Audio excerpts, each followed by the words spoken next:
고 임택진 목사님을 아시는 분이 있을 것입니다. 임 목사님은 89세에 하나님의 부르심을 받고 세상을 떠나셨는데 무소유 목회를 하신 분으로 유명합니다. 그래서 시신도 서울대학교에 기증하시면서 세상을 떠날 때에는 이 세상에 아무것도 남기지 않으려 하셨습니다. 그분의 일화 중 하나를 말씀드리겠습니다. 임 목사님이 청량리 중앙교회에 사역하실 당시에는 청량리 중앙교회가 약 200명 정도가 모이는 규모의 교회였다고 합니다. 그런데 어느 날 상도동 쪽에 있는 약 700명 정도가 모이는 교회에서 임택진 목사님을 담임 목사님으로 청빙한 적이 있었습니다. 당시라면 몇십 년 전입니다.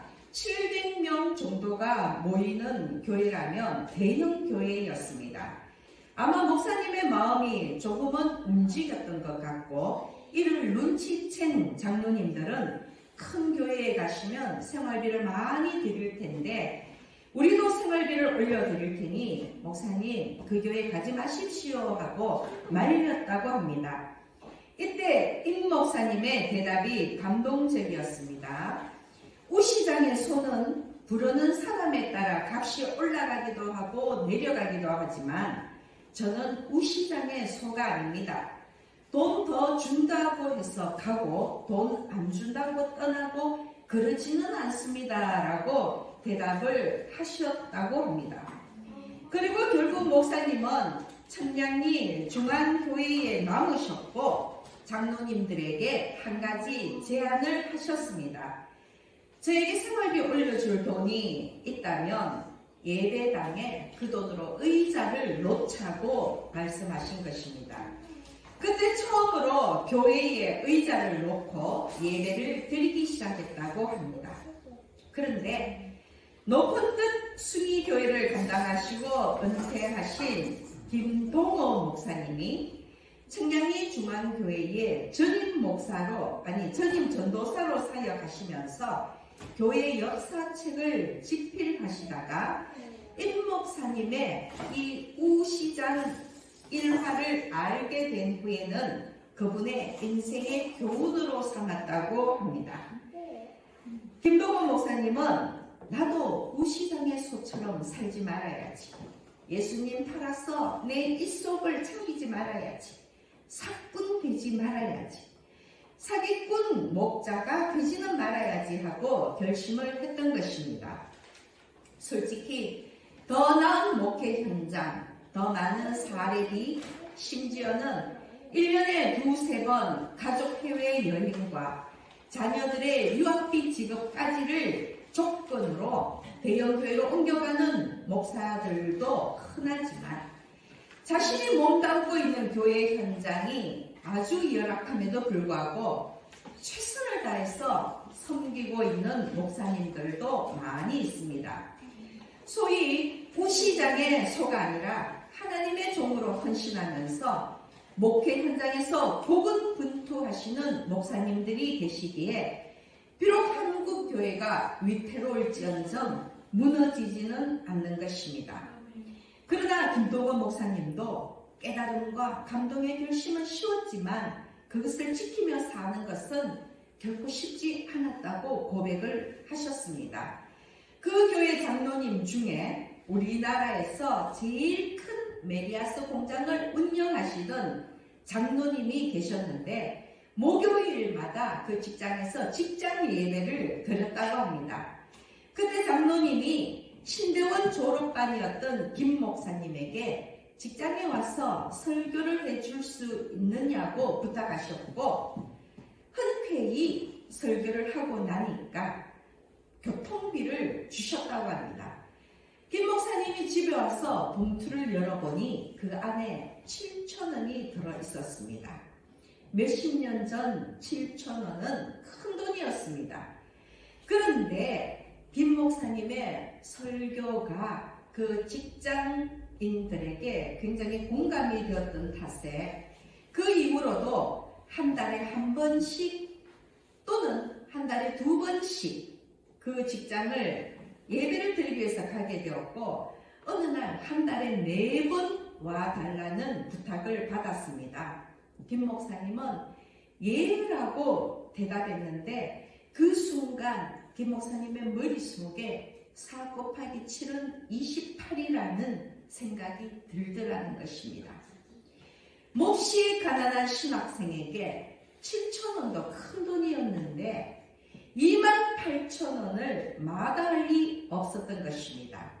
그러나 예배를 드리고 받으시는 교통비를 4 곱하기 7은 28이라는 계산을 하는 순간 목사님은 스스로 너무도 속상하고 부끄러웠다고 말씀하셨습니다. 설교하고 교통비를 받는 것이 부당한 일은 아니지만 4 곱하기 7은 28이라고 늘 계산하고 다니면서 설교를 할 수는 없었기 때문입니다. 아마 예수를 팔아서 입속을 챙기는 것이라고 생각했기 때문일 것입니다. 김 목사님은 4 곱하기 7은 28이라는 이 계산이 떠올랐을 때 내가 가룟 유다였구나. 가룟 유다구나. 나에게도 가룟 유다의 기질이 있구나라는 생각을 했다고 합니다. 사실 우리는 그 누구도 스스로 가룟 유다라고 생각하는 사람은 없을 것입니다.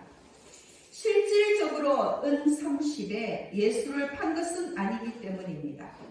그러나 예수를 핑계로 자기의 유익을 구하고 교회를 이용해서 신분 상승을 추구하고 정치적인 욕구를 충족시키려고 하고 인간적인 출세를 하고자 한다면 가룟 유다는 아닐지라도 가룟 유다의 후회는 분명한 것입니다.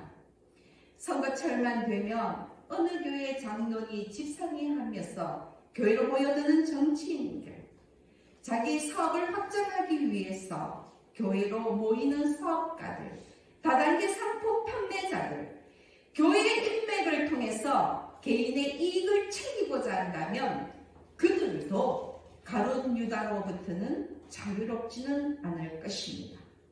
그러므로 여러분, 우리는 예수를 믿어서 나를 이롭게 하는 것보다 남을 더 이롭게 하는 것이 기독교라는 것을 명심해야 합니다.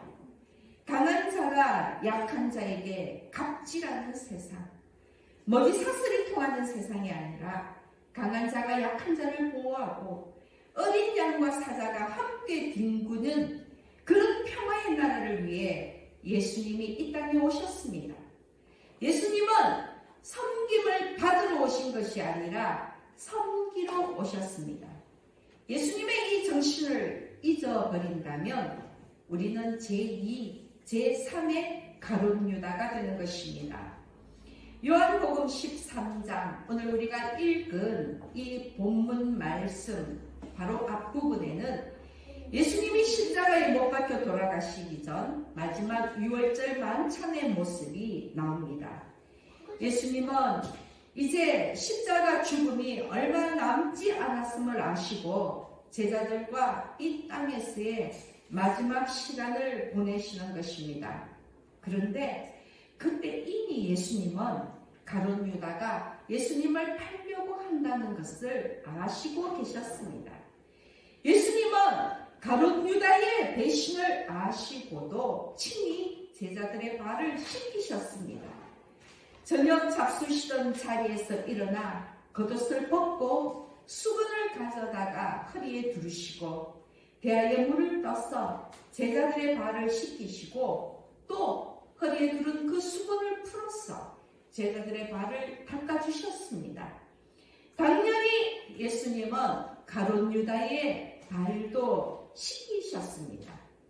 가룟 유다가 예수님의 그 사랑을 깨달았다면 예수님께서 왜 친히 제자들의 발을 씻겨주시는지 그 사랑을 깨달았다면 자신의 마음을 점령한 마귀의 생각을 이겼겠지만 오히려 가룟 유다는 세상을 힘으로 정복하러 온 것이 아니라 세상을 사랑과 헌신으로 섬기러 온 예수님을 도저히 이해할 수 없었던 것입니다.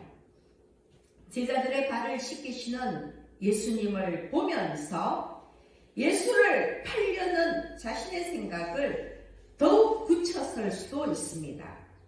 제자들의 발을 씻기는 초라한 예수님의 모습은 가룟 유다가 기대하고 기다렸던 메시아의 모습이 아니었기 때문입니다. 사실 스승이 제자들의 발을 씻기는 예수님의 행동은 당시로서는 혁명이었습니다. 팔레스타인 지방은 거의가 사막지대였기에 길을 다니다 보면 흙먼지가 많았습니다. 사람들은 샌들을 신거나 혹은 맨발로 다녔기 때문에 외출해서 돌아오면 반드시 발을 씻었습니다. 그리고 만찬의 자리에 초대받아가면 주인이 종을 시켜서 손님의 신을 벗기고 발을 씻어주도록 하는 것이 그 당시의 관례였습니다.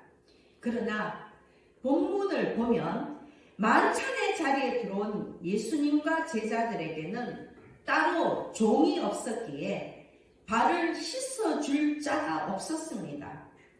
더구나 제자들 중에도 자원하는 자가 한 명도 없었습니다.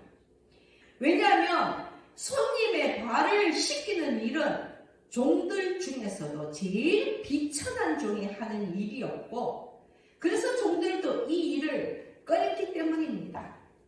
종들 중에서도 손님의 발을 씻기는 종은 히브리 노예가 아닌 이방인 종들이 이 일을 담당했다는 것입니다. 그만큼 손님의 발을 씻기는 이 일은 아주 비천한 일이었습니다. 그런데 당시 관습과는 반대로 스승이신 예수께서 제자들의 발을 씻기신 것입니다. 가히 혁명이 아닙니까? 지금도 물론 제자의 발을 씻어주는 스승은 흔치 않을 것입니다. 예수님은 노예처럼 수건으로 허리를 졸라매고 제자들의 발을 씻기신 것입니다. 겸손하고 온유한 스승의 모습이었지만 가룟 유다에게는 예수님의 모습이 그저 비천하게 보일 뿐이었습니다. 가룟 유다의 발을 씻기실 때 예수님의 마음은 어땠을까요? 자신을 배신할 제자의 발을 씻기면서 지금이라도 마음을 돌이키길 원하셨을까요? 발을 씻기는 그 시간이 가룟 유다에게는 마지막 회개의 기회가 되기를 간절히 마음속으로 호소하셨을까요? 예수님의 마음을 분명히 알 수는 없지만 아마 예수님은 그 어떤 제자의 발보다도 더 사랑과 정성을 다해서 가룟 유다의 발을 씻기셨을 것입니다. 그것이 예수님의 마음입니다. 그러나 가룟 유다가 원한 예수님의 모습은 예수님이 높은 보좌에 앉아서 세상을 호령하는 모습이었지, 쭈그리고 앉아 제자들의 발을 씻기는 모습은 아니었던 것입니다. 가룟 유다가 원했던 메시아는 로마를 무너뜨리고 유대민족을 로마의 압제로부터 구해줄 정치적 메시아였기에 자신의 기대와는 전혀 다른 예수님의 모습을 보면서 오히려 자신의 욕망을 채워줄 수 없는 예수를 배신할 생각을 굳혔을 것입니다. 가룟 유다는 예수님이 누구십니까? 예수님이 왜 이 땅에 오셨는가 보다는 자신을 위해서 예수님이 현실적으로 무엇을 해 주실 수 있는가를 계산했던 것입니다. 그리고 자신에게 이제는 더 이상 예수님이 하등 이익이 안 된다고 생각했을 때 그는 예수님을 팔아버린 것입니다. 성경을 보면 가룟 유다는 돈괴를 맡은 자였습니다. 어느 조직에서든 회계와 재정을 맡은 자는 그 조직 내에서 가장 믿을 수 있는 사람입니다. 가룟 유다 역시 돈괴를 맡았다는 것은 예수를 따르는 그 무리 속에서 가장 신임할 만한 자였고 가장 계산에 능한 자였다는 것을 알 수 있습니다. 사실 가룟 유다도 처음에는 누구보다도 예수님께 충성을 다했을 것입니다. 가룟 유다는 당시 로마의 폭정을 멈추고 예루살렘에 하나님의 나라가 건설되기를 열렬히 고대했던 유대인 열심 당원이었고 정치적인 혁명가였습니다. 그러므로 그가 예수님을 배신한 것은 그의 기대가 배신당했기 때문입니다. 예수님이 왕이 되어 통치하는 나라에 1등 공신이 되어서 새 세상을 열어갈 것이라 믿었던 그 믿음이, 그리고 사악한 로마 제국이 이 땅에서 흔적도 없이 사라지게 될 것이라는 그 기대가 배신당했기 때문입니다. 나귀를 타고 예루살렘에 입성하실 때 보았던 군중들의 그 열광적인 지지와 환영은 가룟 유다의 기대에 불을 붙였지만 예수님은 로마를 전복시키기는커녕 그 끔찍한 로마의 십자가 흉틀에 매달려 죽을 것이라는 말씀을 하시고 최후의 만찬까지 준비하시고는 심지어 힘어린 노예도 끊이는 일을 자원하여 제자들의 발을 씻기고 계셨던 것입니다. 그 모습을 보면서 이제 가룟 유다의 마음은 완전히 돌아섰던 것입니다. 이제는 예수님과 함께 동고동락한 그 시간에 대한 보상을 기대할 수 없겠구나 하는 그 마음으로 예수님을 팔아버리고자 결심했던 것입니다. 가룟 유다의 마음을 어느 정도 이해할 수는 있지만 그렇다고 예수님을 배신한 그 행위를 용납할 수는 없는 것입니다. 예수님은 물질도 명예도 권세도 다 버리셨는데 가룟 유다는 그 어느 것도 포기하지 않고 물질도 명예도 권세도 다 주어 섬겼기 때문에 예수님을 배신한 것입니다. 예수님은 스스로 낮아지시며 섬기시는 겸손과 온유의 왕이셨습니다. 예수님은 절대적이고 무조건적이며 희생적인 그 사랑의 혁명을 제자들에게 가르치셨는데 가룟 유다는 자신의 욕망을 만족시키기 위해 로마를 멸절시키는 정치적인 혁명을 기대했던 것입니다. 예수님은 십자가 위에서 자신의 피를 흘려서 세상을 구하고자 하셨지만 가룟 유다는 자신의 욕망이 우선했기 때문에 십자가를 거부했습니다. 그 결과 성경 속에서 가장 불명예스러운 이름으로 예수를 은 30에 팔아버린 배신자 가룟 유다로 남아있는 것입니다. 그런데 여러분, 그 가룟 유다가 특별한 사람이 아닙니다. 바로 우리가 가룟 유다입니다. 순전한 마음으로 사심없이 하나님과 교회를 사랑하지 않는다면 우리는 가룟 유다입니다. 인간적이고 세상적인 욕심을 채우기 위하여 예수님을 팔아먹고도 예수님 때문이라고 핑계를 댄다면 우리는 가룟 유다입니다. 예수를 믿으면서 세상적인 보상이나 대가를 기대한다면 우리는 가룟 유다입니다. 앞서 김동호 목사님이 메리아스 공장에서 설교하고 교통비를 받은 일화를 말씀드렸습니다. 4 곱하기 7은 28이라는 계산을 하는 순간 목사님은 너무나 속상하고 부끄러웠다고 고백했습니다. 예수님을 팔아먹었다고 생각했기 때문입니다. 고백하지만 제 안에도 가룟 유다가 있습니다. 김동원 목사님과는 다른 경우이지만 저도 곱하기 4를 하면서 계산을 한 적이 있습니다. 매주 감사헌금을 드려야지 마음을 먹고 꾸준히 감사헌금을 하고 있었지만 얼마 전부터 하나님께 매주 드리는 감사헌금이 부담이 되었습니다. 11조, 건축헌금, 1,000번째, 주일헌금, 참 헌금의 종류가 많습니다. 그런 헌금에 비해서 감사헌금이 조금 더 자율적이다 보니 마음까지도 해이해진 것입니다. 매주 감사헌금을 곱하기 4를 하다 보니 한 달이면 적지 않은 금액이었습니다.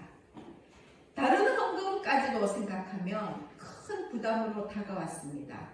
그래서 얼마 전부터는 매 주가 아니라 정말로 감사한 일이 생기면 감사헌금을 드려야 되겠다고 마음을 먹었는데, 그래서인지 요즘 별로 감사할 일이 없더라고요. 목사로서 부끄러운 일이지만 4월 들어서도 관례적인 부활절 감사헌금밖에는 드리지 못했습니다. 그런데 요즘 교회 토목 때문에 왔다 갔다 하다 보니 집에서 식사 준비하기가 번거로웠어 남편과 저는 근처 식당에서 점심을 해결하고 들어오곤 합니다. 일주일에 2-3번만 나가서 먹어도 4-5만 원 가까이 쓰게 됩니다. 어쩌다 몇 번 근처 카페를 가면 2명이면 최소 10,000원을 씁니다. 그런데 식사비나 커피값에는 굳이 곱하기 4를 해서 마음의 부담을 느끼고 싶진 않아 하면서 헌금에 곱하기 4를 하는 것은 제 안에 가루유다가 있기 때문입니다. 식사비나 커피값을 아껴서 헌금을 하는 것이 아니라 헌금을 아껴서 식사비나 커피값으로 쓰고 있으니 주님이 보시면 얼마나 한심해하실까. 참 부끄럽기 짝이 없습니다. 60년 가까이 예수를 믿고 신앙생활을 하고 있지만 날이 갈수록 성화는 크며 죄만 쌓이는 느낌입니다. 여러분 어떻습니까? 여러분 안에는 가룟유다가 없습니까? 예수님을 부인하고 예수님을 배신하고 예수님 이름을 팔아 자기 이익을 챙기고 예수님을 핑계대고 살고 있지는 않습니까? 만약 그렇다면 여러분 안에 있는 가룟유다를 끄집어내시기 바랍니다. 그 자리는 가룟유다가 아닌 예수 그리스도의 자리입니다. 내가 살기 위해 남을 죽이는 것이 아니라 남을 살리기 위해 내가 죽는 예수 그리스도 십자가의 자리인 것입니다. 얼마 전 토목 현장에 덤프트럭 배차를 맡은 안 부장이라는 분이 오셨는데, 그분이 사업하는 사람은 반드시 교회를 다녀야 한다고 자기 회사 사장에게 말했습니다. 그 이유가 교회 사람들은 서로 똘똘 뭉쳐서 서로에게 힘이 되어주기 때문이라고 했습니다. 또 그분 개인적인 생각이지만 다른 종교를 믿는 사람들은 차 사고가 나면 거의 폐차 수준인데 교인들은 단순한 접촉사고라고 얘기했습니다. 단순한 접촉사고가 나는 차 안을 보면 그 앞에 십자가가 대롱대롱 매달려 있다고 이야기했습니다. 물론 그분의 개인적인 생각입니다. 그 이유가 교인들의 성격이 차분하기 때문이랍니다. 하나님이 보호하셔서 그렇다는 답변을 기대했지만 그분 나름의 해석이었습니다. 그런데 마지막 이야기가 감동이었습니다. 교인들은 자기는 죽어도 남은 살리고 죽는다는 것입니다. 자기는 죽어도 남을 살리려 하는 사람이 교인들이라는 것입니다. 얼마나 감사합니까? 그것이 바로 예수 그리스도의 그리스도의 십자가 정신입니다. 그분도 어릴 때 예전에 몇 년 교회 생활을 했다고 하는데 참 감사하게도 예수 그리스도의 십자가 정신을 알고 있었던 것입니다. 교회나 교인에 대해서 아주 긍정적인 분이셨는데 그런데 한편으로 왜 염려가 될까요? 저분이 저런 생각으로 교회에 가셔서 혹시 실망하면 어떻게 하나 하는 생각 때문이었습니다. 요즘의 교회에는 가룟 유다의 후예들이 너무 많기 때문입니다. 예수를 팔고 교회를 이용하고 자기 이익을 챙기는 더 이상 이익이 없다고 생각한다면 뒤도 돌아보지 않고 돌아서는 가라지들이 너무 많기 때문입니다. 그러나 여러분, 그럼에도 불구하고 저는 하나님의 주권적인 역사를 믿습니다.